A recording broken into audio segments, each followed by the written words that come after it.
5 লক্ষ টাকা পর্যন্ত বিনা পয়সায় বিনা খরচে চিকিৎসা পাবেন। শুধু আপনি নন, আপনার বাড়ির যে লোকটি পেটের টানে বাইরের রাজ্যে চলে গেছে সেও মহারাষ্ট্রে অন্ধ্রপ্রদেশে বসে আয়ুষ্মান ভারতের কার্ডের সুযোগ সুবিধা পাবেন। এইভাবে রেশনের ক্ষেত্রে, কৃষি ক্ষেত্রে আমরা অনেক সিদ্ধান্ত নিয়েছি, যার কার্যকর আপনারা দেখতে পাবেন।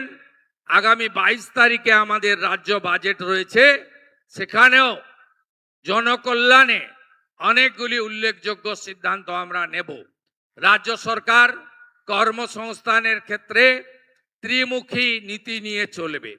সরকারি কর্মসংস্থানের ক্ষেত্রে আমরা স্বচ্ছতার সঙ্গে চলব, সুপারিশে এবং খাতা বদল করে এই যে চাকরির দুর্নীতি হয়েছে এটা অতীত হিসাবে ভেবে নেন।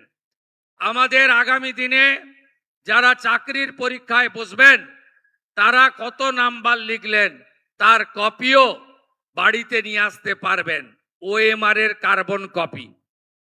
আগে মৌখিক পরীক্ষায় বেশি নম্বর ছিল, আমরা মৌখিকের নাম্বারও কমিয়ে দেব, একাডেমিকের নাম্বারও বিবেচনায় আনব এবং আজকে এসসি এসটি, প্রকৃত ওবিসি এবং ইডাব্লিউএস বা দিব্যাঙ্গ যারা বঞ্চিত হয়েছেন আগের সরকারের আমলে, আমরা 100 রোস্টার মেনে তফসিলি জাতি উপজাতি, আমাদের প্রকৃত ওবিসি, দিব্যাঙ্গজন এবং অর্থনৈতিকভাবে উইকার যারা ইডাব্লিউএস তাদের সংরক্ষণও যথাযথভাবে দেব কর্মসংস্থানের ক্ষেত্রে।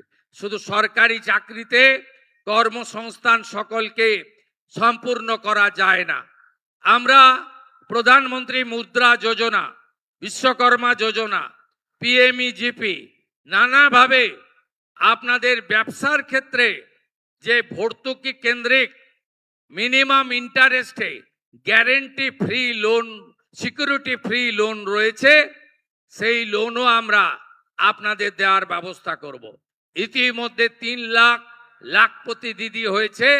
আমাদের লক্ষ্য এই বছর অন্তত 10 লক্ষ মহিলাকে আমরা এসএইচজি গ্রুপের মাধ্যমে লাখপতি দিদি বানাবো। এই সংখ্যা আগামী দিনে আরো বাড়বে। তৃতীয় হলো শিল্পায়নের জোয়ার।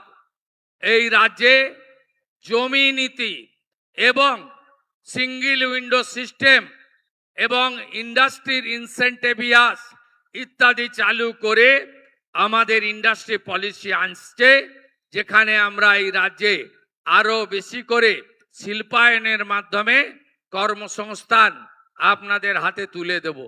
আমরা এই রাজ্যের মঠ মন্দিরগুলোকে সাজাতে চাই। আমরা আমাদের এই যে ধর্মীয় তীর্থক্ষেত্রগুলি রয়েছে তাকে সাজানোরও বড় পরিকল্পনা আপনারা আগামী দিনে দেখতে পাবেন। এবং আমাদের রাজ্যের গুরুত্বপূর্ণ জায়গাগুলি, কোচবিহারের মদন মোহন জিউর মন্দির, জলপাইগুড়ির জলপেশ মন্দির, আমাদের মতুয়া ধাম ঠাকুরনগর থেকে শুরু করে তারাপীঠ, তারকেশ্বর, কালীঘাট, দক্ষিণেশ্বর সহ মা বর্গভীমা সহ আমাদের যত ধর্মীয় স্থান আছে তাকে আমরা নতুন করে সাজাবো। আপনারা জানেন দীঘাতে বিগত সরকার খাতায় কলমে একটি কালচারাল সেন্টার করেছিল। সেই কালচারাল সেন্টারে আমাদের সনাতন সংস্কৃতিতে 4 ধাম আছে, যার মধ্যে পুরী ধাম অন্যতম। ধাম শব্দকে আমরা সরিয়ে দিয়েছি। আমরা ওটার যে প্রকৃত নাম অর্থাৎ শ্রী শ্রী জগন্নাথ কালচারাল সেন্টার, ওই নামে সেটাকে আমরা স্বীকৃতি দিয়েছি।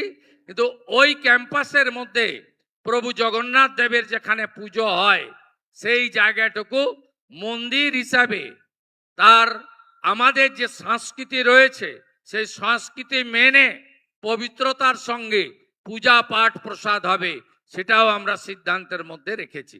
তাই বলতে গেলে অনেক সময় লাগবে। ঘরমাক্ত পরিবেশ, আপনারা জনকল্যাণ শিবিরের সুযোগ নিতে চান, আমি আপনাদের কাছে বিনীতভাবে বলবো সুযোগ আপনারা নিন। প্রান্তিক মানুষ যারা ইলেকট্রিকের বিল দিতে পাচ্ছেন না তারা প্রধানমন্ত্রী সূর্য ঘরের সুবিধা নিন। 100 ইউনিটে 30,000 টাকা, 200 ইউনিটে 60,000 টাকা, 300 ইউনিট সৌর প্ল্যানে 78,000 টাকা ভারত সরকার আমাদের মাধ্যমে আপনাকে দেবে। সোলার প্লেট লাগান, ইলেকট্রিকের বিল আর আপনার কাছে আসবে না। তাই বহুমুখী উন্নয়নের যে সুযোগ কেন্দ্র রাজ্য মিলিয়ে এই জনকল্যাণ শিবির থেকে আমরা দিলাম, এটা আপনারা গ্রহণ করে আগামী দিনে একটি সুন্দর বাংলা, সোনার বাংলা, উন্নয়নের বাংলা, বিকাশের বাংলা, প্রগতির বাংলা তৈরি করবেন এই বিশ্বাস রাখি। নন্দীগ্রাম কেন্দ্রিক একাধিক উন্নয়নের কাজ আমরা নিচ্ছি।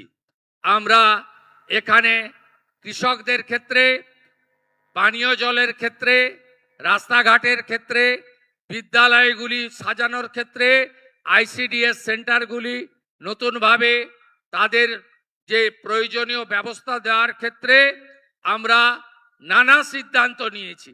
নন্দীগ্রামের মানুষকে রেলে চড়ানোর জন্য জেলা শাসককে নির্দেশ দেওয়া হয়েছে।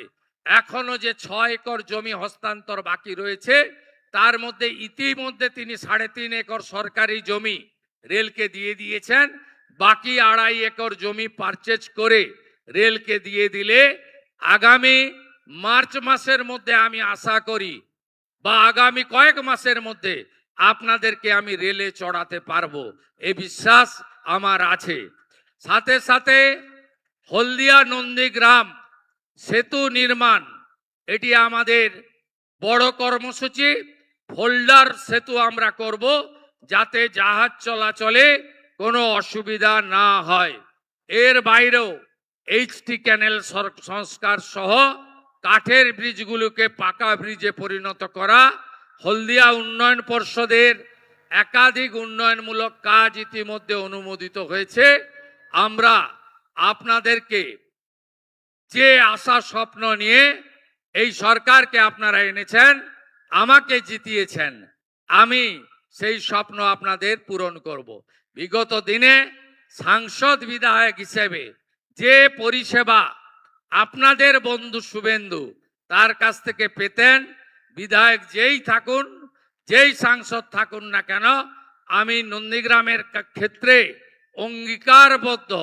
আপনারা যে সংগ্রাম করেছেন এবং 21-এর নির্বাচনে রাজ্যের ঘোষিত মুখ্যমন্ত্রীকে পরাস্ত করে আমাকে আপনারা জিতিয়েছেন। প্রচুর মিথ্যা মামলা হয়েছে, এখানে এসপি আছেন, আমি বলবো এই মিথ্যা মামলায় যারা হয়রানি হচ্ছেন তাদের নিষ্কৃতি দেওয়ার দায়িত্ব আপনার দায়িত্ব, যাতে এখানে শুধুমাত্র আমার সাথী থাকার কারণে আপনারা কাকে জেল খাটাননি, কার বিরুদ্ধে মামলা করেননি। মঞ্চে যারা বসে আছেন 5 মাস, 7 মাস, 8 মাস করে মিথ্যে মামলাতে জেলে খাটিয়েছেন। আপনারা ভেবেছেন যে আমি ভুলে গেছি, ভুলিনি। আমি ভুলিনি। প্রত্যেকটা জিনিসের আমি আপনাদের বলবো, সবকা সাথ সবকা বিকাশ তো হোগা, সবকা হিসাব ভি হোগা। আপনারা নিশ্চিন্ত থাকুন। ইতিমধ্যে কিছু ছবি আপনারা দেখতে পাচ্ছেন, বাকিটা দেখবেন। শুধু একটাই অনুরোধ করব, আপনারা আমার উপর, আমার দলের উপর ভরসা রেখেছেন, সরকারের উপরও ভরসা রাখুন। কেউ হাতে আইন তুলে নেবেন না।